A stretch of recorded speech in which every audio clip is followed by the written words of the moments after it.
Boa tarde, né, a todos. Boa tarde, né, especialmente, né, nesta sexta-feira, com prenúncio de chuva boa, de final de semana. A gente sabe, chegando no final do semestre, o quanto é bom um clima mais ameno para descansar um pouquinho em casa, né, diante das tribulações, das correrias acadêmicas, né. A Daniela já mencionava o quanto a gente corre nesse período, né? E o tempo prenuncia, né? Momentos interessantes de descanso, depois sábado e domingo, mas aquele descanso entremeado, né, Daniel? A gente deixa algumas atividades, algumas tarefas, né, algumas orientações, um tempo mais reduzido, mas elas permanecem, pelo menos no sábado, não escapa muito.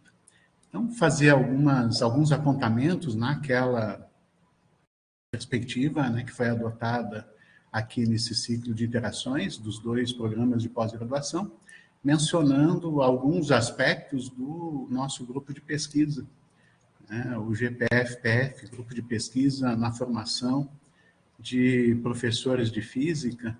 Esse grupo nós criamos ele em 2011, logo que cheguei na UFO, né, com o objetivo de integrar alguns trabalhos que já estavam se iniciando em termos de orientação de estágio supervisionado, trabalhos de conclusão de curso. À época nós tínhamos, né, no curso de física, e alguns projetos de extensão. Então, a ideia da criação do grupo, ela estava bastante atrelada, né, a essa possibilidade de termos um espaço de interação, né, entre professores, estudantes, alguma coisa bem local, bem pontual no curso de física.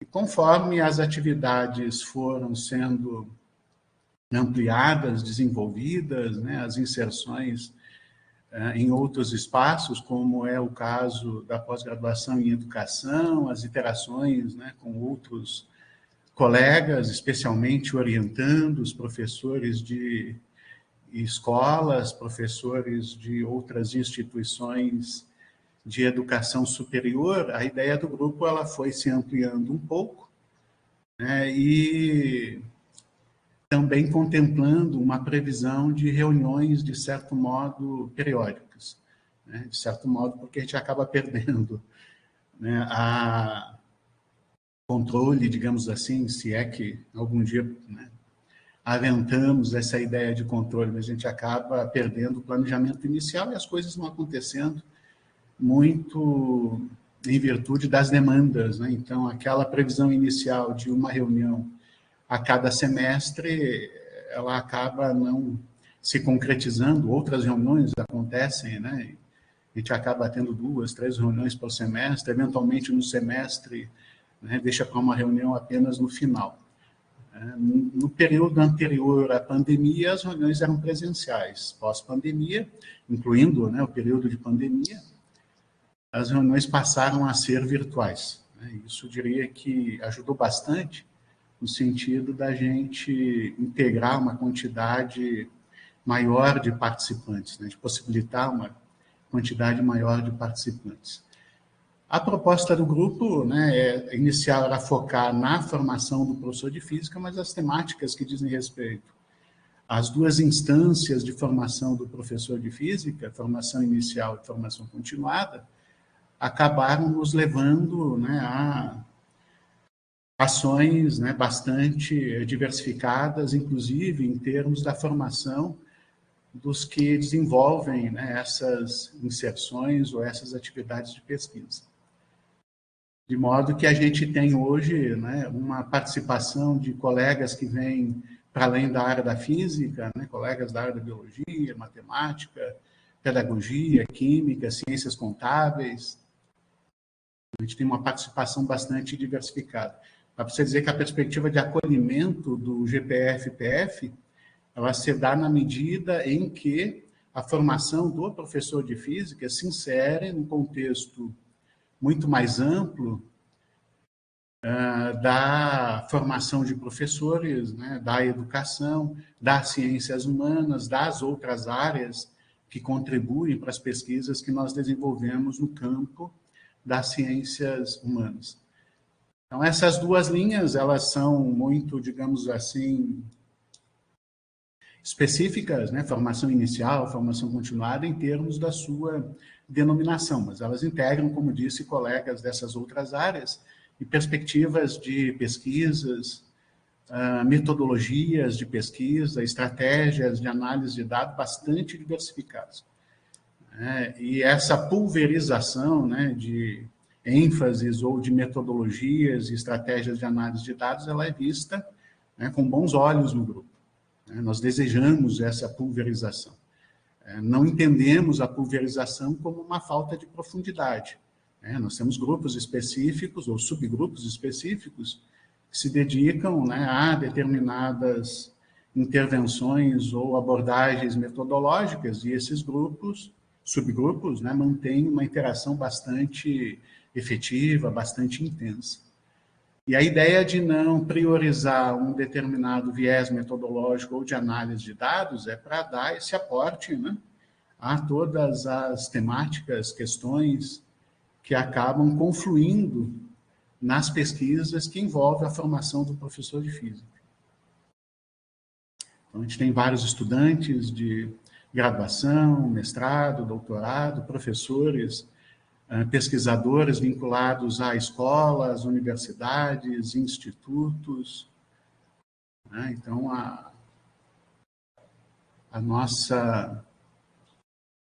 nosso conjunto, né, de pesquisadores, ele também acaba mantendo os orientandos, né, depois que eles encerram os seus trabalhos, ou de iniciação científica, ou de mestrado, ou de doutorado, eles acabam permanecendo conosco e interagindo, inclusive em diferentes momentos, né, em diferentes pesquisas, inclusive, e em outras interações que acabam se relacionando às pesquisas que o grupo desenvolve, né, alguns projetos extensionistas, algumas interações do ponto de vista, né, de formação inicial, algumas interações com escola, né, interações mais pontuais, não são pesquisas, mas são interações bastante relevantes ao grupo.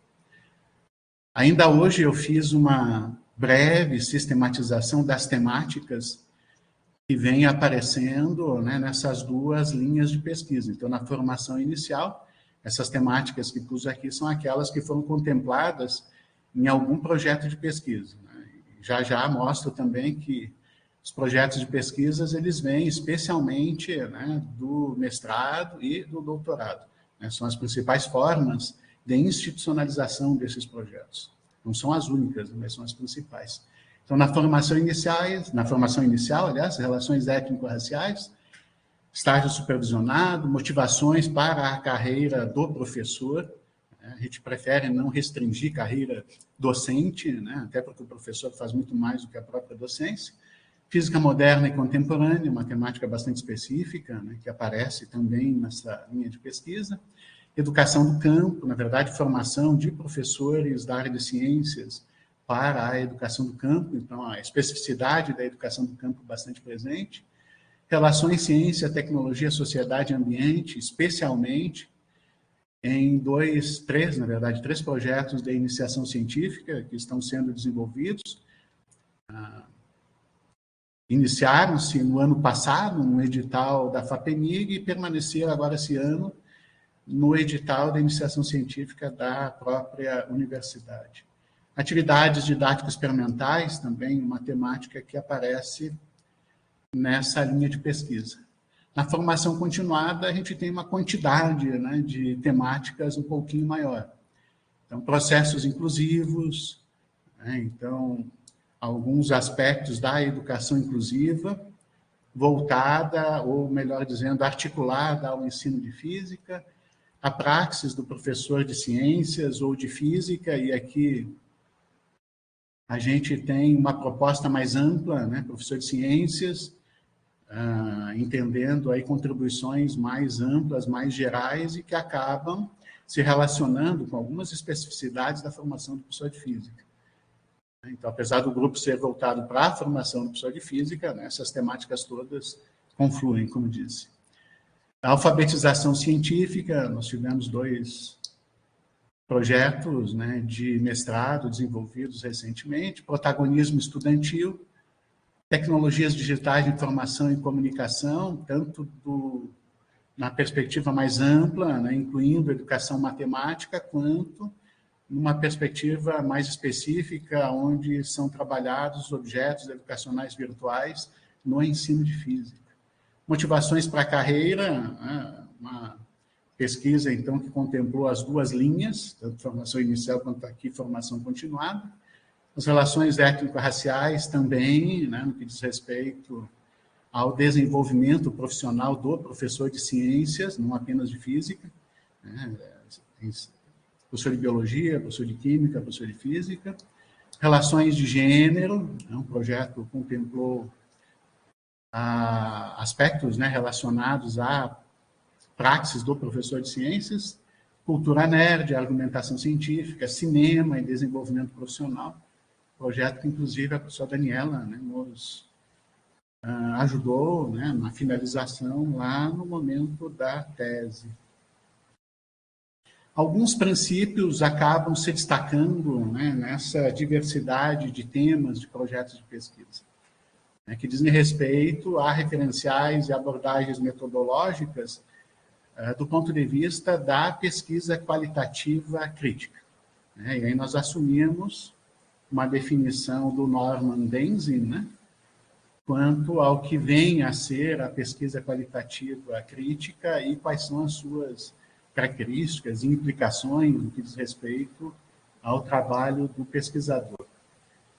E dentre, né, essas características comuns se destacam a valorização do papel transformador da educação, até porque a pesquisa qualitativa crítica envolve, né, uma coerência, né, com aquilo que se entende por educação. Então, uma educação voltada para o desenvolvimento pleno, né, da humanidade dos indivíduos ou das pessoas, de modo geral. E, portanto, né, de forma coerente, algumas especificidades das próprias metodologias utilizadas acabam sendo requeridas de modo bastante peculiar, diria, né? Ou de modo bastante engajado, ou comprometido, ou uma perspectiva ativista, né? Como já dizia, né, ou já defendia o próprio Norman Denzin. E aí nós temos também o respeito à atuação do professor, quer dizer, o professor, independentemente das características que possamos, né, eventualmente identificar no primeiro momento das pesquisas, ele é um profissional, né? E um profissional merece todo o respeito, merece toda a consideração, merece ser ouvido, merece ser contemplado, né, na análise dos resultados de pesquisa. Então, são algumas características que acabam se sobressaindo e se sobressaem exatamente na medida em que a maior parcela, né, dos nossos pesquisadores, ela é constituída por professores, né, e alguns deles, algumas delas, mantêm dedicação integral nas escolas. Então, desenvolver uma pesquisa de mestrado, uma pesquisa de doutorado, eventualmente, né, participar de um edital, de um projeto, né, vinculado a um edital de pesquisa, requer, né, algumas adaptações à participação do professor, né, requer, digamos, algumas atenções a essas características deste profissional. Então, a gente não pode abrir mão da participação desta, né, profissional. Portanto, vale a pena, sim, que a gente considere todas as especificidades dessa interação entre duas, pelo menos, né, duas ou mais, mas pelo menos entre duas instituições muito diferentes, né, escola, e aí me refiro à escola de educação básica, e universidade. Inclusive, na imagem que nós adotamos, né, para um grupo de pesquisa, nós usamos um modelo de interação, que é o modelo de Feynman, aonde se prevê uma interação, qualquer que seja, mediada, né, pela troca de partículas. Então, veja que vejam, aliás, né, a física tem um modelo interessante, quer dizer, é isso sim que a gente imagina, pensa, né, utiliza como pano de fundo para as nossas interações com outras instituições, com outros profissionais, com outros participantes de pesquisa, né? Existem trocas muito significativas que são estabelecidas. Né? É um diálogo afetivo, digamos assim, que deve ser constituído. E essa coerência ela é buscada, né, naquela perspectiva de vigilância epistemológica do Freire. Às vezes acontece, né, de um pesquisador, uma pesquisadora, no momento de constituir os seus dados ou de efetivar a análise, né, desses dados, resvalar e acabar assumindo um status incoerente em relação aos princípios, né, dessas trocas ou dessas interações, ou do respeito, né, a essas interações. Então, a gente busca sempre, né, e, portanto, é uma meta, né, fortalecer essa coerência entre os pressupostos teóricos, as análises, de modo que as interpretações e a compreensão das diferenças entre as instituições distintas, né, que fazem parte das nossas interações, sejam efetivamente valorizadas e se busque, né, mesmo compreendê-las. E aí nós temos, né, como um conjunto de perspectivas, né, essa necessidade, esse anseio, né, por consolidar e ampliar a relação entre aquilo que a gente chama de ativismo, né, ativismo e resistência nas relações entre essas diferentes instituições. Ativismo porque as diferentes instituições, as características distintas dessas instituições nos levam ao engajamento com um significado, né, diria, emancipatório daquilo que se entende por educação. Né, uma educação plena, uma educação integral. E isso requer, sim, ativismo, mesmo nos resultados, mesmo nas análises das pesquisas, mesmo, né, ou especialmente nas formas de interação entre os participantes dessas pesquisas. E resistência, porque algumas características das pesquisas, por vezes, acabam dissolvendo as especificidades dessas instituições, ou dissolvendo, ou, de certo modo, atenuando as suas características, as suas marcas próprias, né?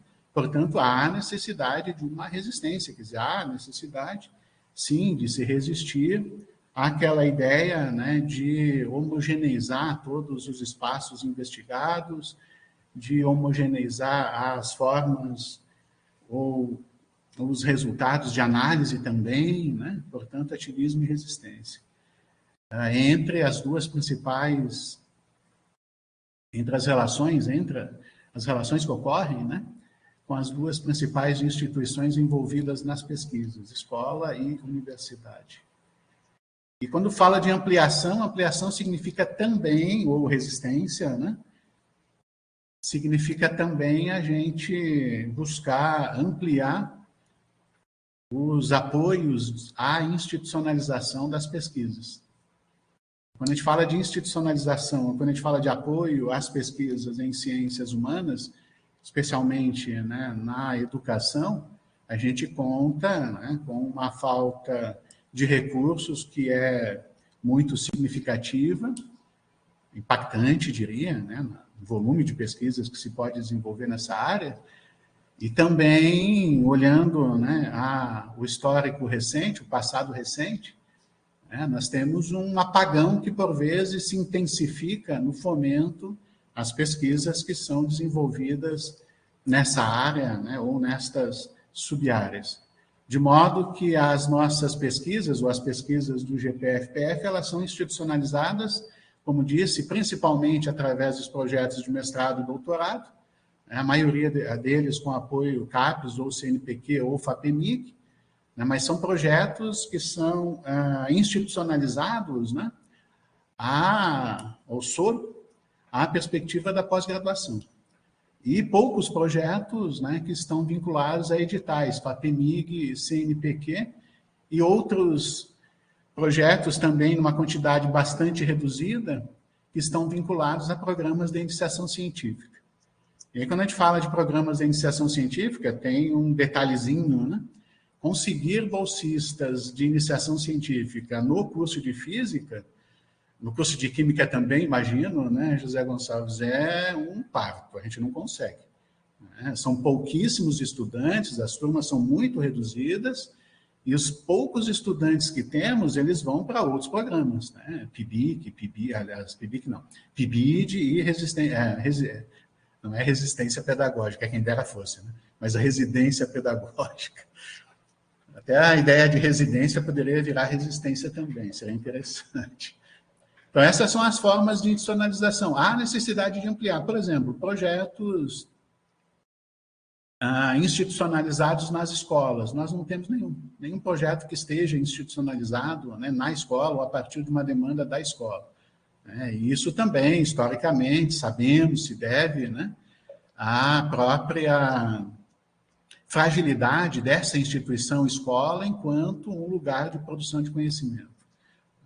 A ideia do professor produzir conhecimentos, por exemplo, já é algo difícil da gente encontrar assim tranquilamente pelas esquinas acadêmicas, né? E a escola, então, muito menos. Não há, por exemplo, projetos vinculados a empresas. Também não temos o nosso grupo de pesquisa. E eu não diria que é pelo pouco tempo de existência do nosso grupo. 12 anos, né? 12 anos é pouco tempo ainda para um grupo de pesquisa. Mas, enfim, a gente já poderia contar, né, com essas outras formas de institucionalização das pesquisas e que certamente se reverteriam em ações mais ricas de extensão, de formação inicial, de formação continuada, enfim. Uma citação do Freire, né, que diz respeito à distinção que o grupo assume e adota entre prática pedagógica e praxis, nos leva, inclusive, a uma frente de discussão muito interessante no grupo, que é a separação que a própria BNCC promove entre teoria e prática, quer dizer, aquilo que sustenta, né, o fazer do professor e o próprio fazer, ou seja, a prática, né, tida às vezes como prática pedagógica do professor. Quer dizer, duas coisas distintas, né? A parte da fundamentação caberia a nós, né, doutores e formadores de professores das instituições de educação superior, e a parte prática, né, ou seja, a execução de tarefas, caberia aos professores das escolas. Então, essa distinção fomentada pela própria BNCC, ela vai em confronto à perspectiva de praxis do Freire. E a própria perspectiva de praxis do Freire nos leva também a uma discussão muito interessante no grupo, que diz respeito ao que é que se pode teorizar em termos do conhecimento prático, profissional, né, do professor. Quer dizer, se o conhecimento prático profissional do professor pode ou não ser teorizado e em que medida, né, o próprio professor pode assumir a teorização desse conhecimento numa perspectiva que junta, né, a teoria à prática. Ou seja, é uma teorização diferente, não é uma teorização acadêmica. Seria isso da nossa parte, Daniela, naquele tempo, né, que previmos. E fico, né, à disposição dos colegas, né, para alguma sugestão, alguma observação em relação ao que o grupo tem feito. 12 anos, aliás, deu até um número interessante para essa data, viu, Daniela? 12 anos, são 12 mestres, né, que foram formados no âmbito do grupo, 6 doutores, né, e esse número aumenta um pouquinho no começo do ano que vem. Aí a gente vai chegar a 15 doutores e 12 mestres. Aliás, não no começo do ano que vem. No começo do ano que vem aumenta um pouquinho, final do ano que vem, começo do outro ano, aí sim. Nós chegamos, né, nesse período de 12 anos. Nós temos alguns colegas do grupo que estão participando aqui, alguns colegas pesquisadores, alguns colegas que são estudantes, né, orientandos do grupo. Se algum deles, alguma delas, né, quiser se manifestar também, fique muito à vontade. Esse é o nosso espaço, né, de interação dentro deste ciclo de interações. Portanto, vamos às interações.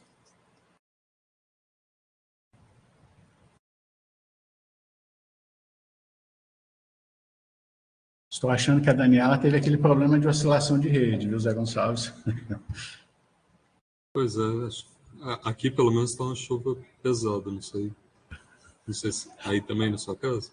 Deu uma oscilada aqui, ainda bem que não caiu a internet. Então, Sandro, vamos. Não sei se o pessoal quer. Se alguém quer se inscrever para conversar. Alguém do grupo.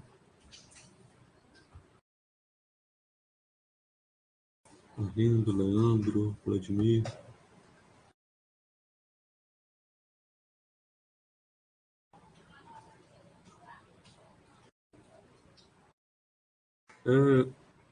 Deixa eu começar. Você usa, no início da sua fala, você começou comentando sobre uma questão que para mim é muito comum também, que é a questão da... Você usou até uma expressão que eu ainda não tinha parado para pensar, que é a pulverização, né? De estratégias e de metodologias, né? E aí eu queria que se você pudesse comentar um pouquinho sobre isso, assim, isso é provocado, por exemplo, quando, né, igual você comentou, que né, esse ano foram 12 mestres, né, 12 mestres Em 12 formados. anos, viu, Zé Nesses Gonçalves? 12... Nesse ano, não. Em 12 anos, né, chegamos nessa quantidade, mas não é... O número em si até não é o que importa, mas essa diversidade, sim. Né? Então, mas assim, nesse período, né, essas pessoas, né, esses mestrandos, esses doutorandos, e aí eu fiquei pensando nessa quantidade, porque, por exemplo, são várias questões, né, relações étnico-raciais, inclusão, né, tem várias questões muito diversas, né, que acaba você trabalhando. Isso é uma demanda que parte das pessoas que chegam para trabalhar no grupo, e aí eu queria entender um pouco sobre isso, né? Então, isso parte deles e delas que chegam no grupo, como que vem essa questão? De certo modo, Zé Gonçalves, a demanda, né, de fato, parte dos que chegam ao grupo. Apesar da gente definir uma temática de acesso à nossa orientação, que a temática é a formação de professor de ciências / física, né, as especificidades e mesmo as abordagens nessa temática, elas acabam sendo um pouco diversificadas. Elas não são muito diversificadas. Então, apesar de eu dizer que a gente busca, né, estimula essa pulverização em termos de diversidade de metodologias, de estratégias de análise de dados, o conjunto de metodologias adotadas até o momento pelo grupo não é assim tão amplo, né? Apesar da gente estimular. E a gente estimula essa diversificação, ou mesmo essa pulverização, em virtude, né, dos contextos que são investigados, dos que participam desses contextos.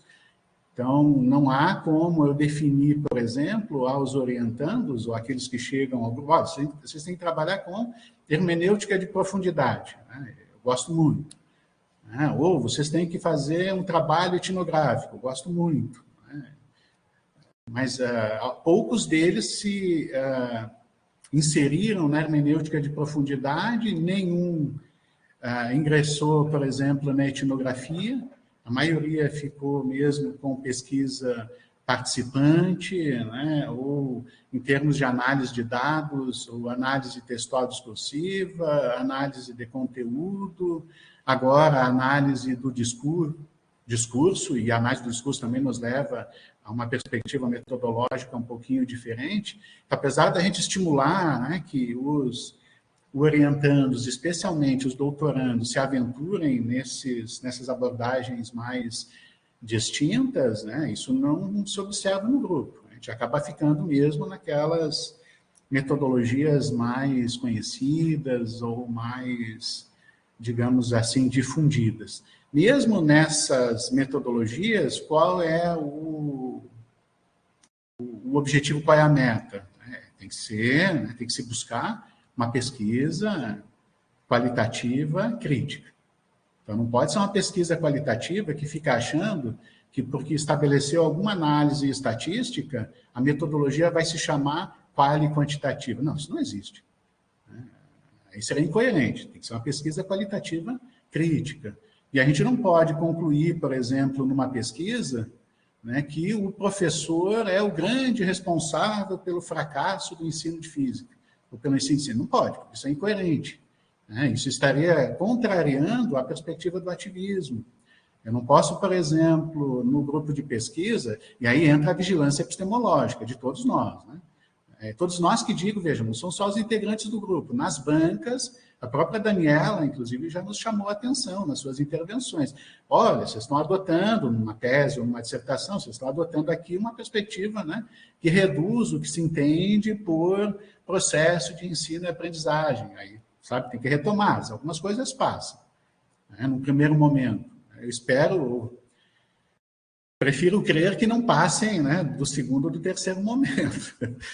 Para isso, a vigilância epistemológica, né, instaurada por todos. Né, e nós temos os nossos apoiadores.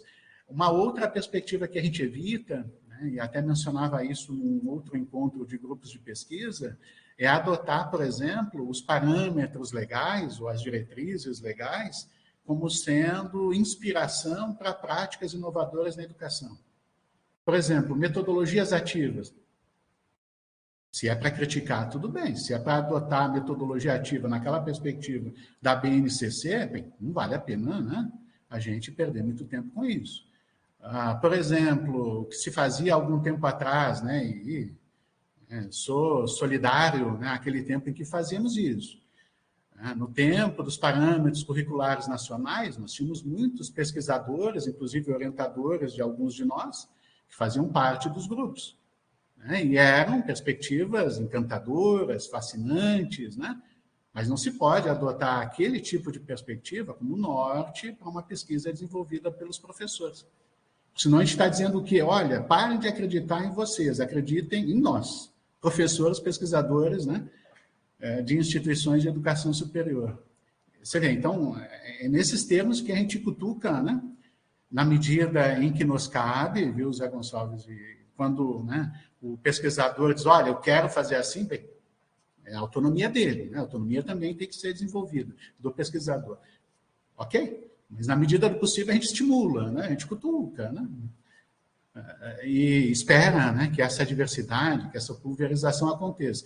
Isso dá trabalho para a gente, porque a gente tem que correr atrás, né, de colegas, né, que tenham um bom domínio, por exemplo, de determinadas metodologias ou de determinadas teorias sociológicas que dão fundamento para as análises, de modo a que eles nos ajudem na tal vigilância epistemológica. E aí nós temos tido o próprio José Gonçalves, a Daniela, né, participando nas nossas bancas e ajudando nesse processo. Não é um processo que apenas né, o orientador, apenas uma pessoa, um pesquisador assume. É compartilhado. O Leandro, né, vejo ele aqui também presente, o Leandro também faz parte, né, desse grupo, né, que já tivemos oportunidade, né, de contar com vocês. Espero que muitos mais colegas daqui para frente.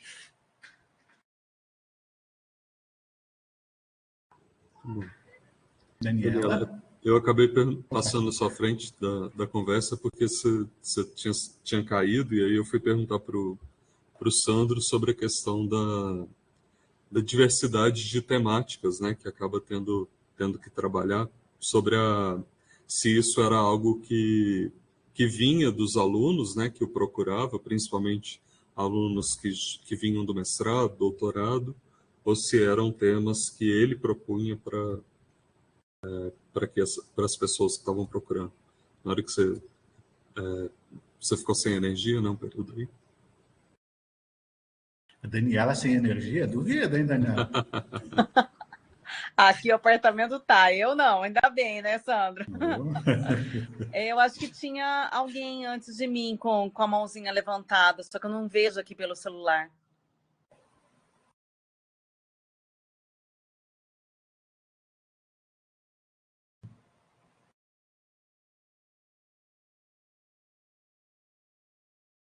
Alguém?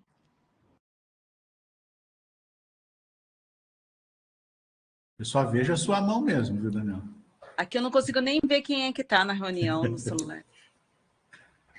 Ô, Sandro, então vou aproveitar que a gente ainda não teve tempo, né, para conversar sobre isso, então eu gostaria de aproveitar esse momento e pensar no grupo, né? Como que tem sido, assim, a sua aproximação com a Heloísa, ó. Era a Heloísa que queria. Heloísa, por favor.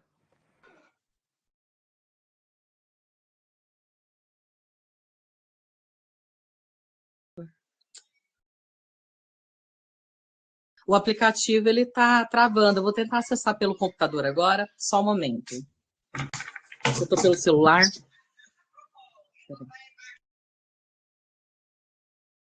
A Heloísa é colega nossa do GPFPF.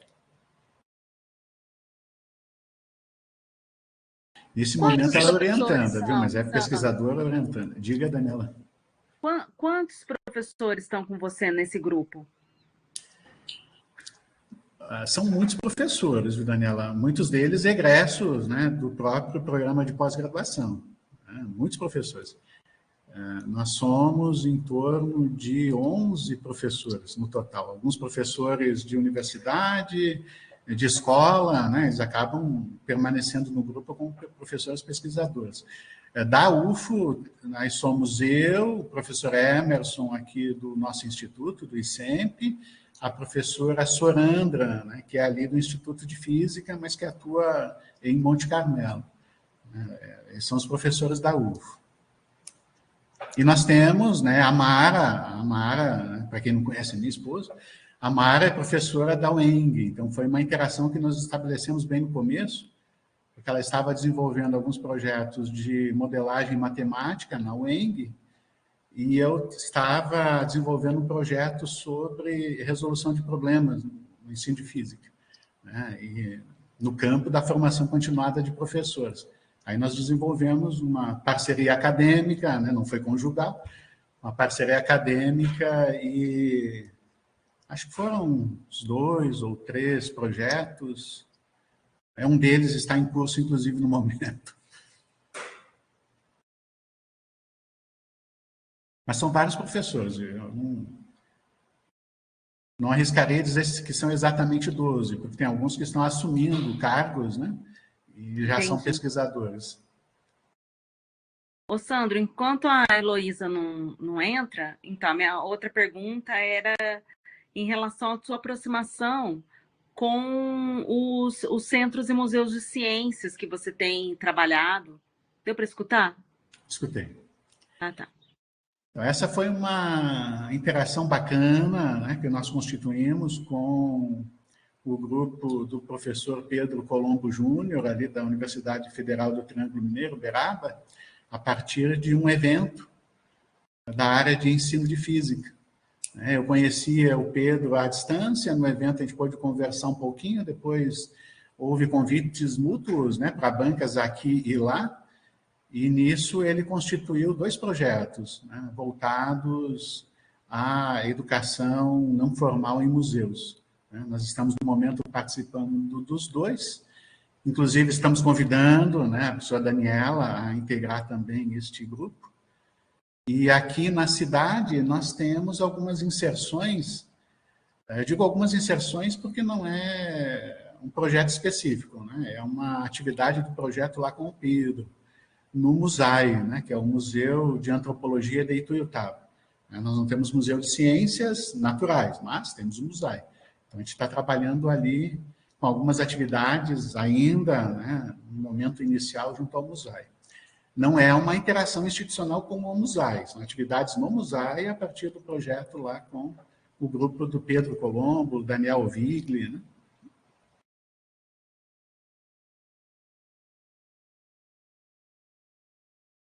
Que bacana, Sandra, adorei saber. E não é projeto de mestrado, não tem, aliás, projeto vinculado de mestrado ou doutorado, viu, Daniel? É orientação de estágio supervisionado, né, e os estagiários toparam desenvolver essas atividades conosco.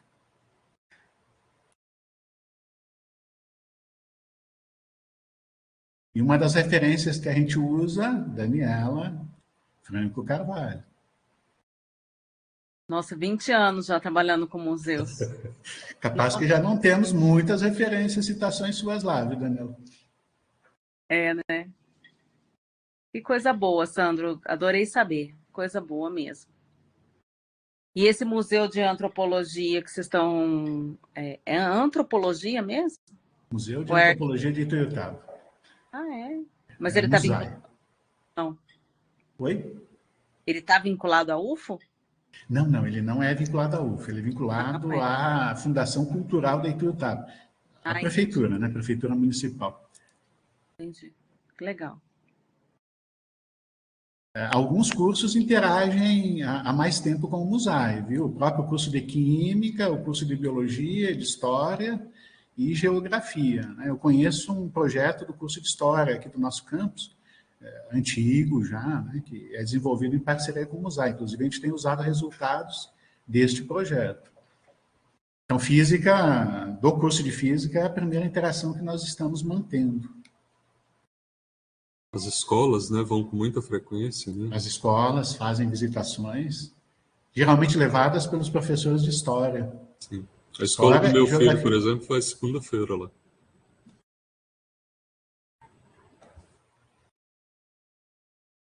A gente está organizando, inclusive, viu, José Gonçalves, uma visitação de duas turmas, ou de 2 grupos, né, de estudantes de 2 escolas aqui da cidade, mas são atividades, né, desenvolvidas na disciplina de Física. É um desafio, né? Antropologia, Física, Antropologia.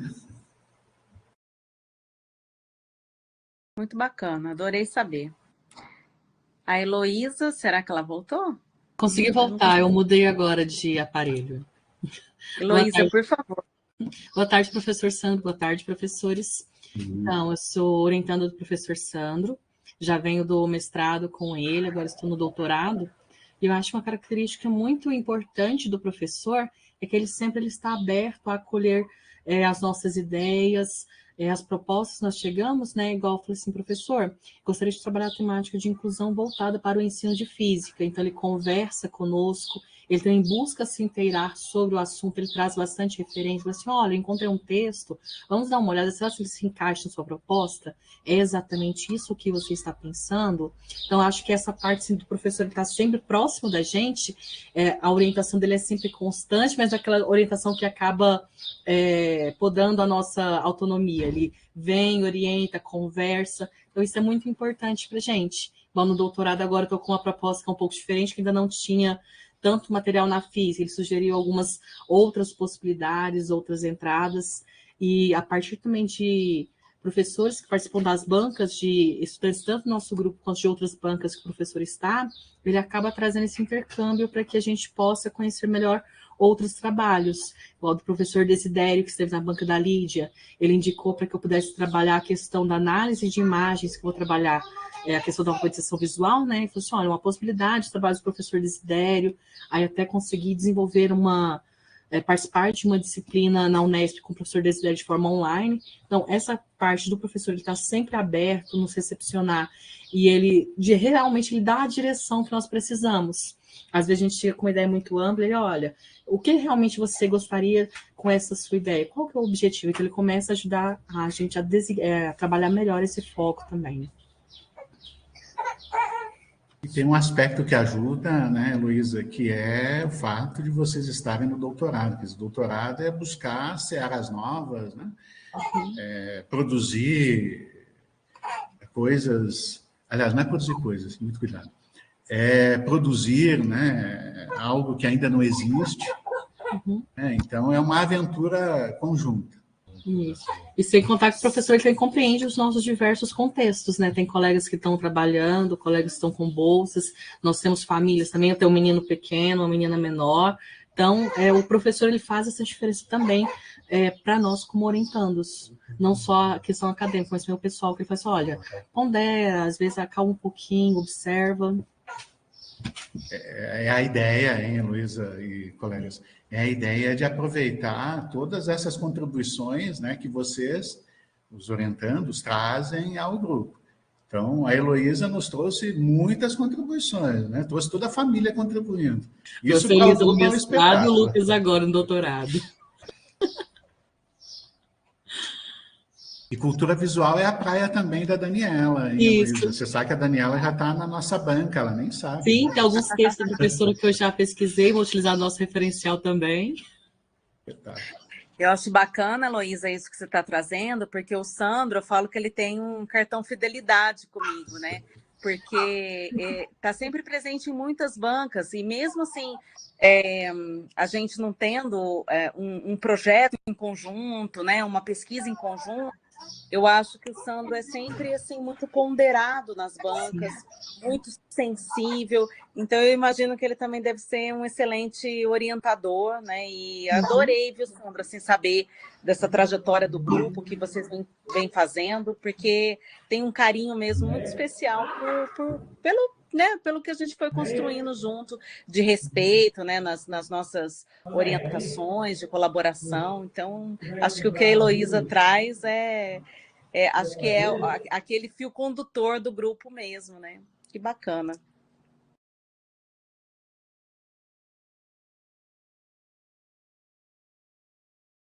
Espetáculo. A Heloísa, interessante, a Heloísa já nos deu, vai nos dar, viu, Daniela, 2 doutores novinhos, né? Fizeram doutorado com ela. Já tem uma mestre, e agora estou ficando doutor. É verdade. Mas sim, vem falar oi pro professor Sandro. Tá, então fala aqui, ó, você vai fazer brócolis agora. Viu, professor? Olha a participação qualificada. E quando eu conheci a Heloísa, hein, Heloísa? Estava grávida da Elisa. Verdade. Olha o tamanho que a Elisa já está. O Lucas também já deve estar enorme. Tá, 6 meses. Espetáculo. Bacana. Não sei se tem mais alguém que gostaria de fazer algum questionamento, alguma colocação. Eu não consigo ver aqui nada. Inscrito, pelo menos, parece que não. Tá?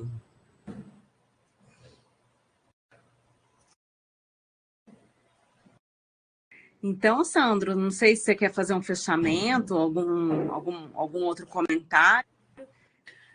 Não. Comentários assim muito específicos, não, apenas de modo geral, Daniela, enfatizar a importância, né, dessa interação que nós estamos estabelecendo com os 2 grupos. Eu tenho feito anotações muito, eu diria que muito pontuais, que digo, são pessoas, são projetos de pesquisa que eu tenho tido conhecimento, que são desenvolvidos nos 2 grupos, e por incrível que pareça, até no nosso grupo, né, que a gente acaba não tendo conhecimento, e que estão nos dando possibilidades, né, de contar com essa vigilância epistemológica ampliada, com a participação dos colegas, e também subsídios teóricos de fundamentação, tanto de metodologias, né, quanto de fundamentos, né, mais amplos, mais gerais para as nossas pesquisas. Então, agradecer a oportunidade, né, e fazer votos, né, e desejar que essas nossas interlocuções, essas nossas interações, elas avancem, né, também para algumas atividades que nós possamos desenvolver em projetos específicos, né, uma vez que estamos reconhecendo, né, o que os outros fazem, que é muito importante. Um abraço a todos, né? E agradeço as participações, colaborações, comentários, as observações, as participações especiais, viu, Heloísa? Agradeço a todos, a todas. Sandro, muito obrigada pela gentileza de ter feito a troca, né, com a Lúcia. Então, assim, muito obrigada mesmo, adorei de saber do grupo. E não sei, José, você quer fazer algum comentário ou a gente já poderia encerrar? Não, acho que agradecer ao Sandro, né? A gente já é uma... O Sandro, igual ele falou, já é um parceiro nosso, né? A gente já tem trocado figurinhas aí, participado eu participado das bancas de alguns orientandos dele, ele dos nossos, né? Inclusive, né, de alguns colegas, de outros colegas também, né, do ensino de ciência e matemática. Então, é uma participação recorrente nas nossas bancas, né? Então, mas eu acho que é importante até para outras pessoas, né, assim, para os nossos colegas conhecerem os trabalhos que estão sendo desenvolvidos por ele, né, e pelo grupo de pesquisa. Então, acho que é importante essa socialização e conhecer, né, conhecer o trabalho e, às vezes, até perceber outras possibilidades de ação, perceber outras possibilidades aí, quem sabe, estabelecer outras parcerias, né? Mas para a gente é sempre um prazer estar ouvindo e até ouvir agora o depoimento de uma aluna dele, né? Também e ler o depoimento de uma outra aluna dele, então só reforça aí o que a gente já sabia dele, né? Muito bom. Sandro, você tem fã-clube. Muito obrigada. Então, até a próxima edição, né, do nosso ciclo de interação. Muito obrigada para todo mundo e desculpa as questões da rede, da energia aqui. Boa tarde, um beijo, obrigada. Boa tarde para todo mundo. Até a próxima.